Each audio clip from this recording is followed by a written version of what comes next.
If you're over 50 and still doing squats for your knees and glutes, you might actually be doing more harm than good. I know that sounds shocking, especially when squats have been called the king of exercises for decades. But here's the truth nobody talks about. After 50, our knees have different needs. Our joint structure changes, and what worked in our 30s can actually set us back in our 50s. Today, I'm going to share 5 exercises that are scientifically proven to be safer and more effective than squats for building knee strength and sculpting your glutes without the pain or risk. Stick around because exercise number 3 is a game changer that most people have never even heard of. Welcome to EverStrong, where we help you stay active, healthy, and confident at every age. Before we dive into these life-changing exercises, do me a quick favor. Hit that like button right now if you want to keep your knees healthy and your glutes strong well into your 70s and 80s. And if you haven't subscribed yet, go ahead and click subscribe because we post videos every week with practical fitness tips designed specifically for people over 50. Alright, let's get into why squats might not be your best friend anymore and what you should be doing instead. Let me explain something really important. Squats aren't bad exercises. They're actually fantastic for younger people with healthy joints. But after 50, our bodies go through some serious changes. The cartilage in our knees starts to thin out. We lose synovial fluid, which is basically the oil that keeps our joints moving smoothly. Our tendons become less elastic, and if you've had any previous injuries, even minor ones from decades ago, they start catching up with you. When you do a traditional squat, especially a deep squat, you're putting about 4 to 7 times your body weight directly onto your knee joints. For someone who weighs 150 pounds, that's potentially over 1,000 pounds of pressure on joints that are already dealing with age-related wear and tear. Now, I'm not saying you should never squat again. But what I am saying is that there are smarter, more joint-friendly ways to target the same muscles without risking injury or chronic pain. The exercises I'm about to share with you will strengthen your quadriceps, hamstrings, and glutes just as effectively as squats, but with far less stress on your knees. They also improve your balance, boost your functional strength for everyday activities like climbing stairs or getting up from a chair. And they're gentle enough that you can do them consistently without worrying about flare-ups or setbacks. So let's jump into exercise number 1. The first exercise better than squats is the glute bridge. This is hands down one of the most underrated exercises for people over 50, and it's incredibly effective. Here's how you do it. Lie down on your back on a yoga mat or a comfortable surface. Bend your knees and place your feet flat on the floor about hip-width apart. Your arms should rest by your sides, palms facing down.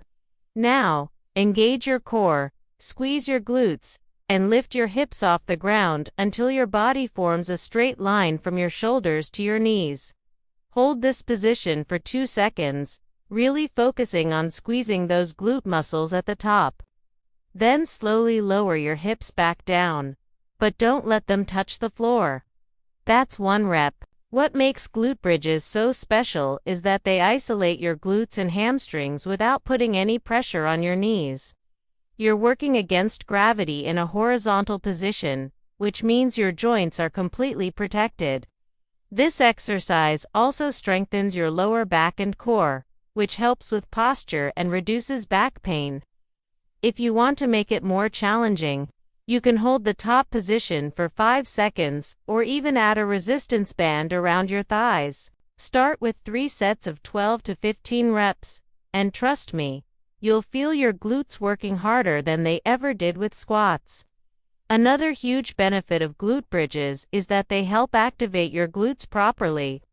A lot of people over 50 have what's called gluteal amnesia, where the glute muscles kind of forget how to fire correctly because we sit so much. This exercise wakes them up and teaches them to engage again, which improves everything from your walking gait to your ability to stand up without using your hands. It's a foundational movement that builds serious strength safely. Exercise number 2 is the step up, and this one is pure gold for functional strength. All you need is a sturdy step, bench, or even a low staircase. The height should be somewhere between 8 to 12 inches to start. If you're just beginning, go lower. Here's the technique. Stand facing the step with your feet hip-width apart. Place your right foot fully on the step, making sure your entire foot is planted, not just your toes. Now, push through that right heel and lift your body up onto the step, bringing your left foot up to meet your right. Step back down with your left foot first, then your right, and that's 1 rep. Alternate legs or do all your reps on one side before switching. Step-ups are fantastic because they mimic real-life movements. Every time you climb stairs, get into a car, or step up onto a curb, you're essentially doing a step-up. By training this movement, you're making everyday life easier and safer. The beauty of step-ups is that they build serious glute and quad strength while also improving your balance and coordination. Unlike squats, where both legs share the load, step-ups force each leg to work independently.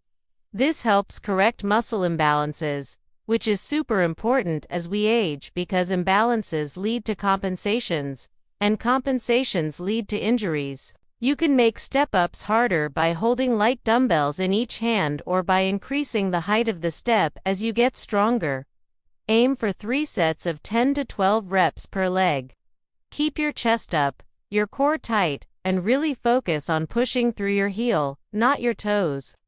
That heel drive is what activates your glutes and protects your knees. If you feel any knee pain, lower the step height or check your form. Your knee should track over your toes, not collapse inward. This exercise builds confidence along with strength, and that's priceless. Now we're getting to exercise number 3. And this is the one I mentioned earlier that most people don't know about. It's called the reverse lunge, and it's a total game changer. Reverse lunges are safer and more knee-friendly than forward lunges or squats because when you step backward, there's less forward momentum and less shearing force on your knee joint. Let me walk you through it. Stand tall, with your feet together. Step your right foot backward about 2 to 3 feet and lower your hips until both knees are bent at roughly 90 degrees. Your left thigh should be parallel to the ground, and your right knee should hover just above the floor. Your front knee should stay directly over your ankle, not pushing forward past your toes. Push through your left heel to return to standing, bringing your right foot back to meet your left. That's 1 rep. The reverse lunge is brilliant for glute activation because as you push back up from the bottom position, your front glute has to work incredibly hard to drive you upward. At the same time, you're strengthening your quads, hamstrings, and even your core for stability.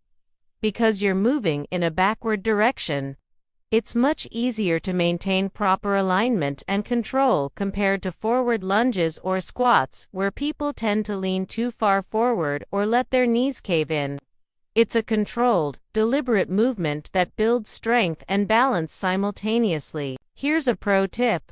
If you're new to reverse lunges, hold on to a wall or a sturdy chair for balance at first. As you get more comfortable, try doing them without support.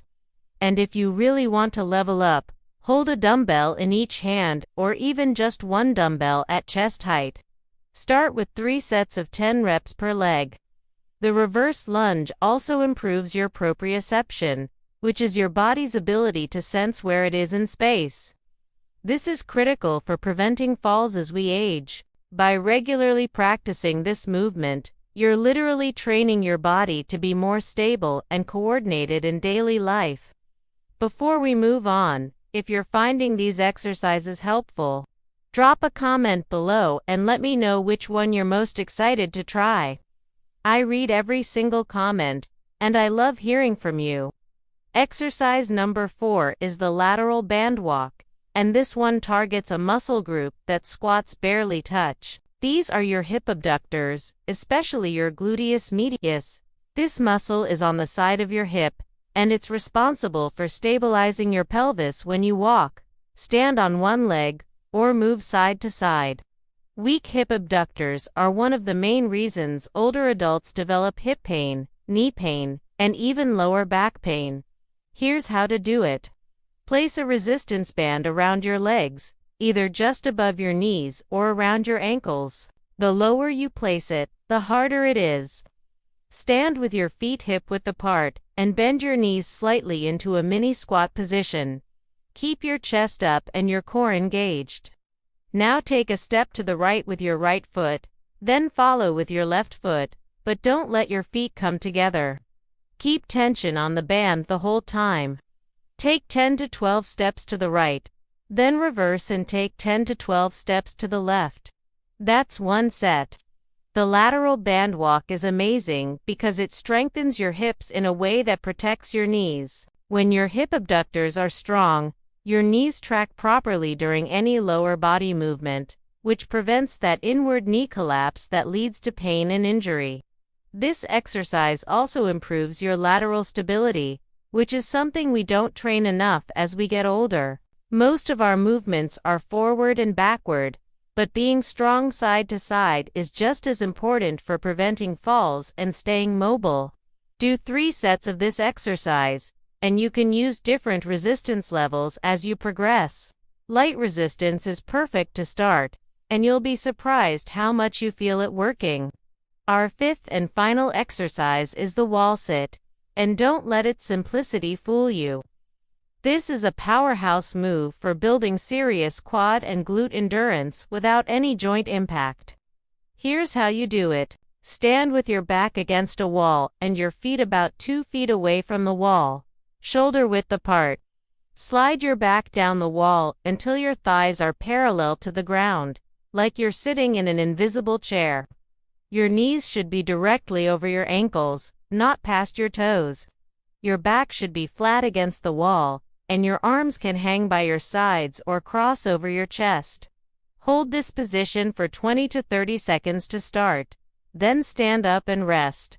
That's one set. Wall sits are incredible because they build isometric strength, which means your muscles are working hard even though you're not moving. This type of strength is perfect for stabilizing your knees and improving endurance in your legs. It also teaches your body how to hold proper alignment under tension, which carries over into every other activity you do.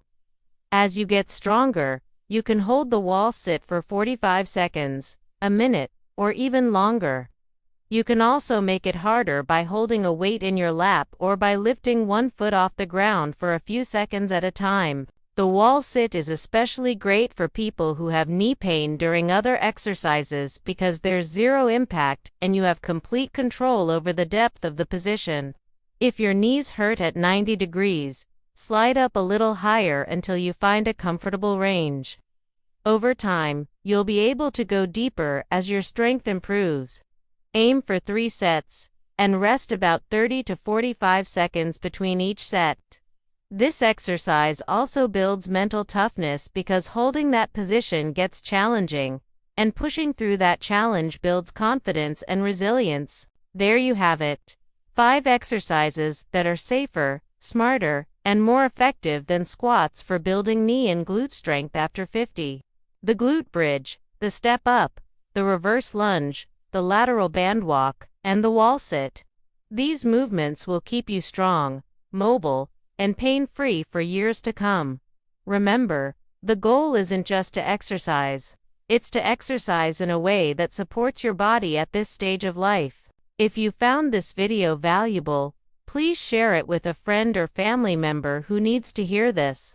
And don't forget to leave a comment below telling me which exercise you're starting with today. Here at Everstrong, we're all about building a community of people who refuse to let age slow them down. Thanks for watching, and I'll see you in the next video. Stay strong.